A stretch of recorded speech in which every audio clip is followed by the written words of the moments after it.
March is the peak month for taxation, and we have our own expert, Chinnaiah sir irukanga on tax specific long term capital gain sambandhama vandu he has something to share, and avanga mudichadukku appuram then we will go for the business presentation. Over to Chinnaiah sir. The long term capital gain is a topic that will affect most of us, so adu patti I just wanted to spend probably 3 to 5 minutes. Ipo long term capital gain vandu exempt அப்படினு சொல்லிட்டு 2004ல இருந்து with the introduction of securities transaction tax இருந்தது. 1038 னு ஒரு section இருந்தது. அதுல வந்து equity oriented mutual funds and equity sharesல இன்வெஸ்ட் பண்ணி 12 month period or longer hold பண்ணியிருந்தா it becomes a long term capital gain and it was completely exempt. அதுல இருந்து வர gains வந்து exempt னு சொல்லி 1/10/2004ல அந்த securities transaction tax வந்தது. அதுக்கு அப்புறமா அந்த 1038 கொண்டு வந்தாங்க. So the idea of securities transaction tax எதுக்குன்னா அந்த ஒரு டிரான்சாக்ஷன்லையும் there is a tax collected அந்த டிரான்சாக்ஷனுக்கு. So there shouldn't be a long term capital gainன்றது அதோட ஐடியா. ஸோ இப்போ என்ன பண்ணாங்க, இது நிறைய பேர் கொஞ்சம் மிஸ்யூஸ் பண்ணுறாங்க. ஃபர்ஸ்ட் லிஸ்டடாக இருக்குது, அப்புறம் அதை டீலிஸ்ட் பண்ணிவிட்டு அந்த கம்பெனி ஷேரை வாங்கி விற்று, இல்லை டீலிஸ்டடாக இருக்குது திருப்பி அதை லிஸ்டிங் கொண்டு போய் இதில் பெனிஃபிட் பண்ணுறாங்கன்னு சொன்ன உடனே 2017ல் there was an amendment. அப்போ என்ன கொண்டு வந்தாங்கன்னா, நீங்கள் வாங்கும் போதும் எஸ்டிடி பே பண்ணியிருக்கணும், விற்கும் போதும் எஸ்டிடி பே பண்ணணும். அப்போ தான் வந்து அந்த எக்ஸம்ஷன். ஏன்னா ஒரிஜினலாக அந்த எக்ஸம்ஷன் வரும்போது நீங்கள் விற்கும் போது எஸ்டிடி பே பண்ணியிருந்தால் போதும் தான் இருந்தது. போன பட்ஜெட் 2017 பட்ஜெட்டில் நீங்கள் வாங்கியிருக்கும் போதும் எஸ்டிடி பே பண்ணியிருக்கணும் அப்படின்னு ஒரு கிளாஸ் இன்க்ளூட் பண்ணாங்க. இப்போ 2018ல் அதையும் கம்ப்ளீட்டாக ரிமூவ் பண்ணுறாங்க. They are bringing it back to long term capital gain tax at the rate of 10%.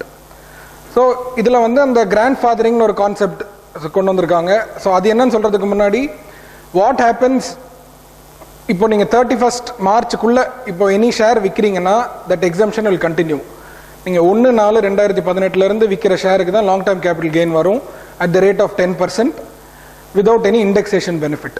So இப்போ இது நான் எதுக்கு இன்னைக்கு சொல்லணும்னா, சரி அட்லீஸ்ட் இந்த next 25-23 days are there. If at all someone wants to make a profit booking, you should do the profit booking. ஏன்னா கம்ப்ளீட்டாக டேக்ஸ் ஃப்ரீ ஆயிடும். அதுக்கப்புறமா 1/4/18 இருந்து நம்ம கொடுக்குறோன்னா வாட் எவர் கெயின்ஸ் தட் வேர் தேர். இப்போ வந்து ஒரு 100 ரூபாய்க்கு நீங்கள் ஒரு ஷேர் வாங்கியிருக்கீங்க, 31st ஜான்வரியில் அது 150 ரூபா இருக்குது. அப்புறம் நீங்கள் சப்சிக்வெண்ட்டாக இப்போ ஒரு ஜூலையில் வந்து ஒரு 180 ரூபாய்க்கு விற்கிறீங்கன்னு வச்சுக்கிட்டா, அந்த 150 31st ஜான்வரியில் என்ன இருந்ததோ அதை வந்து உங்களுக்கு காஸ்ட்டாக எடுத்துக்குவாங்க. So that your gain is only 30 rupees. அந்த 30 rupeesக்கு தான் நீங்கள் டேக்ஸ் கட்டணும். And I will just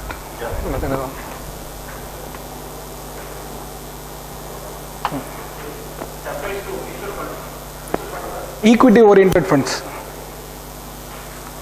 எல்லாமே will be charged at the rate of 10%. அதே மாதிரி இது வரைக்கும் ஈக்விட்டி ஓரியன்டட் ஃபண்ட்ல இருந்து கொடுக்குற டிவிடெண்டுக்கு there was no tax. இப்போ அதுக்கும் வந்து they are bringing a 10% dividend distribution tax. ஏன்னா அந்த எல்டிசிஜி ஈக்விட்டி ஷேர்ஸ்க்கு வரதுனால மியூச்சுவல் ஃபண்டுக்கும் அந்த 10% வருது. ஸோ இது கிளியராக இருக்கு.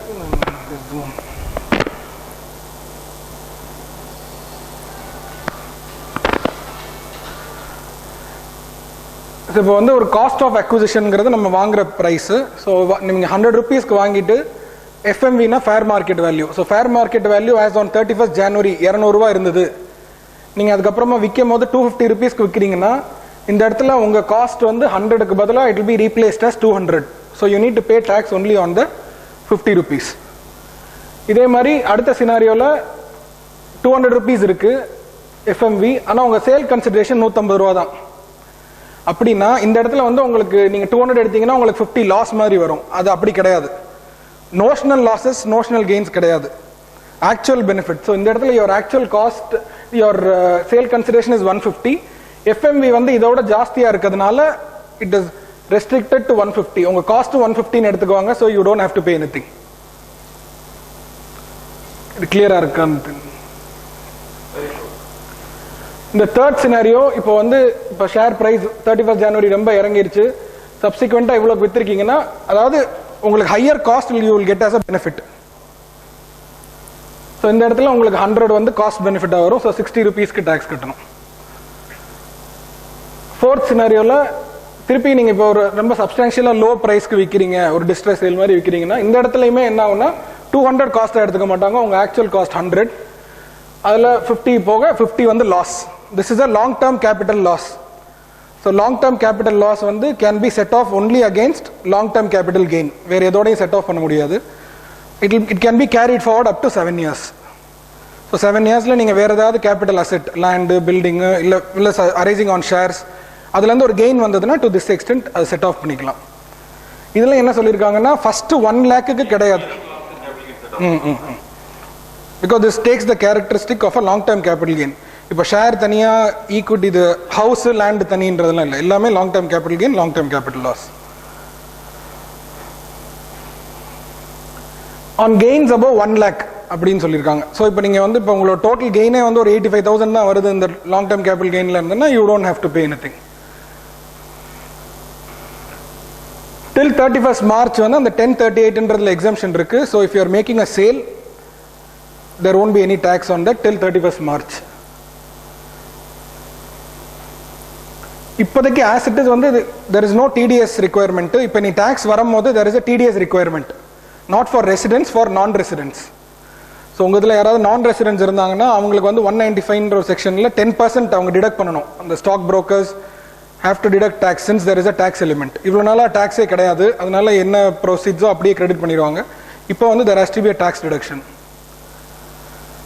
அதே மாதிரி அன்எக்ஸாஸ்டட் பேசிக் எக்ஸம்ஷன் லிமிட். இப்போ பேசிக் எக்ஸம்ஷன் லிமிட் வந்து இப்போ நார்மல் இண்டிவிஜுவலுக்கு 2.5 lakh, சீனியர் சிட்டிசனுக்கு 3 lakh இருக்கு. அதில் அன்எக்ஸாஸ்டட் உங்கள் அதர் இன்கம்லாம் ஒரு 60,000 ரூபா தான் இருக்குன்னா அந்த unexhausted basic exemption limit can be used for this.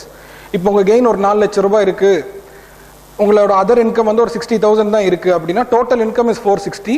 அதில் அந்த 250 கேன் பி யூட்டிலைஸ்ட். ஸோ இதில் இன்னும் there are a few questions.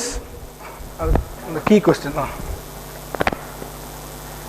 இதில் வந்து இப்போ ஷேர் வந்து இந்த கிஃப்டில் வரும், இன்ஹெரிட்டன்ஸில் வரும், அந்த மாதிரி இதுக்கு இந்த இதே ப்ரொவிஷன்ஸ் அப்ளிகபிளா இல்லையான்னு கிளாரிட்டி இல்லை.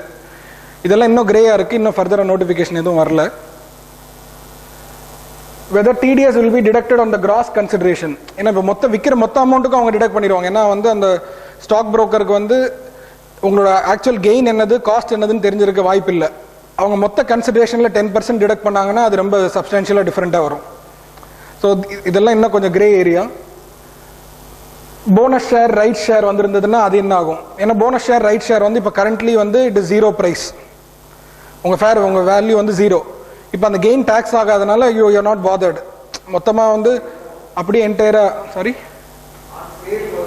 இல்லை நீங்கள் விற்கும் போது இவ்வளோ நாளாக நீங்கள் வந்து அது போனஸ் ஷேரோ ரைட் ஷேரோ அது வந்து நம்ம காஸ்ட் 0ன்னு தான் எடுத்துக்குவோம். இவ்வளோ நாளாக எக்ஸம்டாக இருந்ததுனால அதை பற்றி கவலைப்பட வேண்டியதில்லை. இப்போ வந்து இதே மாதிரி இந்த 31st January வேல்யூ எடுத்துக்கிறதுக்கு அலோவ் பண்ணுவாங்களா பண்ண மாட்டாங்களாங்கிறது இன்னும் தெரியல. அதே மாதிரி above 1 lakhன்னு சொல்றாங்க. இது வந்து யாராவது வந்து கொஞ்சம் ஒரு எப்படியாவது டாக்ஸ் கலெக்ட் பண்ணணும்னு நினைக்கிற ஆஃபீஸர் அந்த ஃபர்ஸ்ட் 1 lakh வந்து இது எல்டிசிஜி கிடையாது, நார்மல் இன்கம் டேக்ஸ் ரேட்ல சார்ஜ் பண்ணுவாங்களான்னு தெரியல. ஏன்னா அப் டு 1 lakh வந்து டாக்ஸ் கிடையாது, அதுக்கு மேலே தான் வந்து long term capital gain tax பண்ண போறாங்கன்னு சொல்றாங்க. But there is no other specific prevention saying that 1 lakh will not be taxed anywhere. So யாராவது வந்து they can take an aggressive interpretation saying இல்ல அந்த 1 lakh has to be taxed at normal rate. அது வருமானன்றதும் தெரியல. இன்னொன்று இதெல்லாம் வந்து these are questions that probably இன்னொரு next 1-2 monthsல இதுக்கு answers தெரியும். they will come up with notifications. இதில் இப்போதைக்கு இன்னொரு கிளாரிஃபிகேஷன் என்னதுன்னா, இப்போ நீங்கள் உங்களுக்கு ஐபிஓவில் ஷேர் வந்திருந்தது ஒரிஜினலானா அதுக்கு செக்யூரிட்டிஸ் டிரான்சாக்ஷன் டேக்ஸ் இருந்திருக்காது. இருந்தாலும் there is an exemption. ஏன்னா பர்ச்சேஸ் அப்போ there is no STTன்னு சொல்லுவாங்க. ஸோ இப்போ நீங்கள் next 20 daysல விற்றீங்கன்னா அந்த எக்ஸம்ஷன் இஸ் அவைலபிள். ஐபிஓவில் இல்லை ரைட்ஸில் போனஸில் இது மாதிரிலாம் செக்யூரிட்டிஸ் டிரான்சாக்ஷன் இன்கர் ஆகாமல் இருந்துருதுன்னா there is a specific exemption last இயரே கொடுத்துருக்காங்க. It can be availed. So 1038 is still available.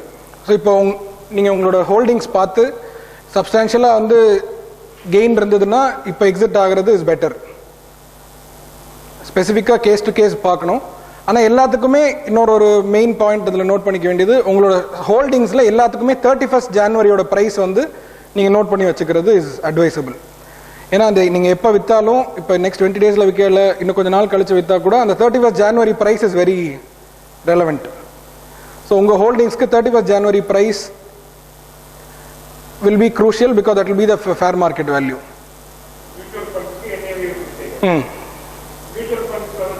இதுவுமே 31st Januaryல இப்போ அந்த ஷேர் அவ்வளோ ஃப்ரீக்வெண்ட்டாக ட்ரேட் ஆகாத ஷேராக இருந்ததுன்னா லாஸ்ட் ட்ரேடட் டேட்டில் ஹையஸ்ட் ப்ரைஸ்.